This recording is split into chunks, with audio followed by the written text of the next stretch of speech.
ഞാനും എൻ്റെ കൂട്ടുകാരനും വയനാട്ടിലേക്ക് സാധനങ്ങൾ കൊടുക്കാൻ തീരുമാനിച്ചു. പക്ഷേ ഒരു നാട് മുഴുവൻ കൂടെ നിൽക്കുന്ന ഞാൻ സ്വപ്നത്തിൽ പോലും വിചാരിച്ചില്ല. വളരെ അഭിമാനം തോന്നി ഒരു മലയാളിയായി ജനിച്ചതിൽ.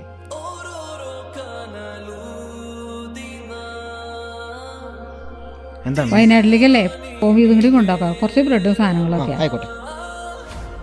എന്തായി പരിപാടിയൊക്കെ ഉഷാറാവണ്ടട്ടാ.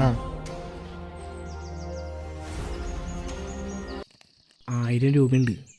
വീടുകളിൽ കയറുമ്പോഴേ നമ്മുടെ പാർട്ടിയുടെ പേരുകൾ പറഞ്ഞേക്ക്. ഈ അവസരം നമ്മൾ മുതലെടുക്കണം കേട്ടാ.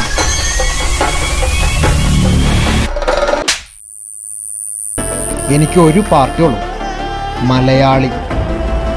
എനിക്ക് ഒരു മതമുള്ളൂ, മനുഷ്യൻ.